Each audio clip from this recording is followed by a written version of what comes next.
An balima Chaque Pro TV lagɛbaa bɛɛ lajɛlen Mali kɔnɔ ani Mali kɔ kan, an b'a fɔ aw bɛɛ lajɛlen assalamu alaikum warahmatulahi taala wabarakatuh.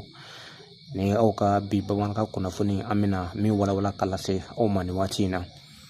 An b'a dɔn k'a fɔ ka sanga ni ɲina san 2023 o mawudu o kadara kɔnɔna na min ye Mali au conseil islamique ma ɲɛma n'o ye a Seydi Sherif Usmane Madani Haidara. A ye leader karamɔgɔ bɛɛ lajɛlen kɔn fara ɲɔgɔn kan, Bamakɔ karamɔgɔ dubaw bɛɛ lajɛlen k'o fara ɲɔgɔn kan ka sanga ni ɲina san 2023 o mawudu o kadara kɔnɔna na ka se ka thème ta, thème min n'a bɛ bɛn yafa ani koto ɲɔgɔn ta la fo ka taa bila ɲɔgɔn bonya ma ani ka ɲɔgɔn ka bonyaw don ɲɔgɔn ye, min ye k'a dɔn k'a fɔ o kɛra ɲina thème ye ka sanga ni jamana bɛ danga mun na. An ma jira aw la k'a fɔ Mali au conseil islamique ma ɲɛma n'o ye Mali silamɛw bɛɛ lajɛlen ka tɔn ɲɛmaaba ye n'o ye karamɔgɔ a Seydi Sherif Usmane Madani Haidara. A y'a ɲini leader mɔgɔw bɛɛ lajɛlen fɛ bɛɛ ka se ka kɛ basigi karamɔgɔ ye jamana fantan a 4 bɛɛ lajɛlen kɔnɔna na fo ka taa bila Zawiyaw kɔnɔna na ka sanga ni ɲina mawudu kɔnɔna na ka se ka don o don caman ni k'o kɛ Mali dugu bɛɛ lajɛlen fo ka taa bila Mali karamɔgɔ bɛɛ lajɛlen, malidenw ka se ka don da kelen fɛ ka bɔ da kelen fɛ fo ka taa bila ɲɔgɔn yafa ani k'a dɔn k'a fɔ bonya ni karama fo ka taa bila min ye an ka se ka ɲɔgɔn gasi de dɔn jamana kɔnɔna na. Mali silamɛw ka ɲɛmaaba a da sera nin ma kosɛbɛ, wa a ye wele bila karamɔgɔ bɛɛ lajɛlen ma Mali fantan a 4 bɛɛ lajɛlen kɔnɔna na bɛɛ ka se ka ɲina mawudu ka kɛ dugudenw ye ka sanga ni jamana bɛ danga mun na. An ma jira aw la k'a fɔ a Seydi Sherif Usmane Madani Haidara ɲɔgɔn ye banni kɔfɛ min ye leaderu karamɔgɔ o y'a jira k'a fɔ olu kosɛbɛ kɔnɔ nisɔndiyala kosɛbɛ ka sanga ni Mali silamɛw ka ɲɛmaaba a ye thème ta ɲina ko nin bɛna kɛ a siɲɛ fɔlɔ ye Mali kɔnɔna na karamɔgɔ ka se ka thème ta mawudu yɛrɛ ɲɛnamana kosɔn walasa bɛɛ ani lafiya o ka se ka don an ka jamana yɛrɛ o kɔnɔna na. Halisa ka sanga ni ɲina san 2023 mawudu yɛrɛ o kɔnɔna na an ma jira aw la k'a fɔ a Seydi Sherif Usmane Madani Haidara a denw o bɛ Mali fan caman de fɛ fo ka taa bila Mali kɔnɔ ani Mali kɔ kan minnu bɛ ka taa mawudu kɔn ɲɛnamaya. An ma jira aw la k'a fɔ Abijankaw fɛ yen olu kɔni ye wele bila k'a dɔn k'a fɔ Sherifula Morikɛ Bilenman n'o ye Haruna Rashidi Haidara ale taara mawudu kɔn ɲɛnamaya i k'a dɔn k'a fɔ Ivoiriyɛnw kɔn fɛ yen, nka min ye Burukinakaw olu ye wele bila Iba Aidara ma minnu kan ka taa Bobo Julaso ka se ka taa mawudu ni ka ɲɛnamaya. Kayikaw fɛ yen wele kɔn bilara Sheikh Ahmad Tina Haidara ma n'a ka délégation olu kɔn tora Kayi ka se ka taa wajulu ni ka sɛbɛkɔrɔ kɛ bonya ani karama yɛrɛ o kɔnɔna na fo ka taa bila Kumantukaw ma min ye Kisigi Haidara ni ale ye Haidara ale den dɔ ye ka taa Kumantukaw ni ka mawudu ni ka ɲɛnamaya olu fɛ yen. An ma jira aw la k'a fɔ a jirala k'a fɔ Mali fantan a 4 bɛɛ lajɛlen kɔnɔna na fo ka taa bila Mali jamana kɔnɔna na maa min n'a kɔni bɛ mawudu ko ɲɛnamaya diɲɛma bɛɛ y'o dɔn o de ye a Seydi Sherif Usmane Madani Haidara. An bɛ jigin dugawu de kɛ sa Ala ka mawudu ni ka bato bɛɛ lajɛlen kɛlɛ kɔ minɛ. Halisa an bɛ to an ka jamana kibaruya nasara kɔnɔna na an b'a jira aw la k'a fɔ min ye jɔkun tɛmɛnen Abdoulaye Diop ni ale ye Mali ministre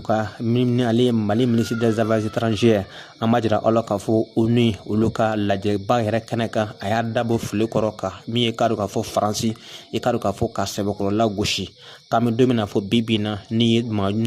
terrorisme kɔni ye k'a fɔ a cayara jamana fan caman de fɛ Mali, Niger ani Burkina Faso k'i kana siga dɛ ko Faransi ka a nɔba de bɛ o la. An b'a jira aw la k'a fɔ a ye jalakili caman de ta ka ɲɛsin Faransi ma. Faransi bɛ ka janfa jugu ni k'a labɛn Mali kama fo ka taa bila Niger ani Burkina kama i k'a dɔn k'a fɔ k'a se ka na ni basigi a kana nanti abada. A y'a bolokɔnɔji kɔni sin Faransi ma ka sanga ni a bɛ ka janfa min kɔni labɛn. An b'a jira aw la k'a fɔ ONU ka lajɛba in yɛrɛ kɛnɛ kan o ma sɔn abada ka kuma de Niger ma sabula min ye k'a dɔn k'a fɔ Niger jamana maa ɲɛmɔgɔ olu ko ma sɔn abada ka jira k'a fɔ ka kɛnɛ di olu ma ONU yɛrɛ ka kɛnɛ kan a kɛra fɛn min n'a kan bala maa caman na, nka Abdoulaye Diop a ye kuma ta Mali ani Niger tɔgɔ la walasa min ye k'a dɔn k'a fɔ ONU yɛrɛ kɛnɛ kan bɛɛ k'a dɔn k'a fɔ Faransi kɔni bɛ ka janfa min kɔni labɛn jamana 3 in kama Mali, Niger ani Burkina Faso yɛrɛ o kama.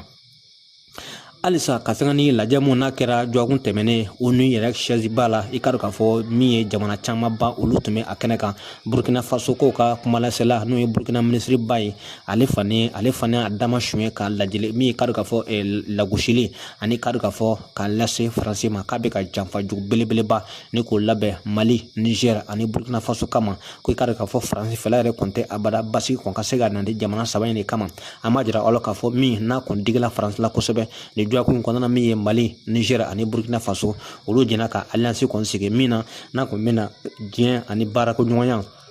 ni ko don jamana saba ni ɲɔgɔn cɛ ka se ka maajugu ni kun kɛlɛ i ka k'a fɔ a ko kɔn ma diya CEDEAO min ka k'a fɔ fo ka taa bila Faransi ma a ko kɔn ma taa olu jimisira kɔn fɛ o nɔngɔn min kɔni ye Faransi kɔni ale kɔn bɛ ka fɛɛrɛ bɛɛ lajɛlen sigi sen kan walasa min ye lakanabaliya ye o ka se ka na sagale kɔnɔna walasa Faransi ka se ka a sagona yɛrɛ kɔn sɔrɔ an bɛ don min na fɔ bi na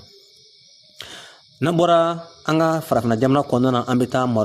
Iraki jamana kɔnɔna na an b'a jira aw la k'a fɔ min ye kunu ye maa 100 ani maa 30 bɔɲɔgɔnko olu kun sɛbɛkɔrɔ jɛnna fo k'o to fo k'a dɔn k'a fɔ k'olu sɛbɛkɔrɔ jogi min ye maa 100 bɔɲɔgɔnko olu kun fatula ka sababu kɛ min ye tasuma jɛni dɔ ye a kun kɛra Iraki jamana yɛrɛ o kɔnɔna na o nɔngɔnni bɛ min ye dɛmɛ kun tala ka ɲɛsin Irakiw ma walasa min ye k'a dɔn k'a fɔ nin ko sugu ninnu a ka se ka dabila an b'a jira aw la k'a fɔ maa minnu kun fatula a bɛ taa maa 100 ana kunkanfɛn na min ye maa 100 ani maa 80 bɔɲɔgɔnko a jira k'a fɔ olu kun sɛbɛkɔrɔ jogi la ɲini kun bɛ senna walasa maa minnu kun tunun bɛ nin waati na ka sababu kɛ min ye tasuma jɛni kɔni i ka dɔn k'a fɔ o de kun kɛ sababu ye ka lase maa kofɔ ninnu ma a jira k'a fɔ ko min ye maa 109 bɔɲɔgɔnko olu kun bɛ nin yɔrɔ kofɔlen na min ye nisɔndiya kɛnɛ kan fo ka taa bila maraji kɛnɛ kan na olu fana kun bɛ nin yɔrɔ kofɔlen na wa min ye k'a dɔn k'a fɔ tasuma kun bala ka wele ka se ka ninnu maa kofɔlen kun bɔnni o ni na an bɛ dugawu de kɛ sa Ala ka hinɛ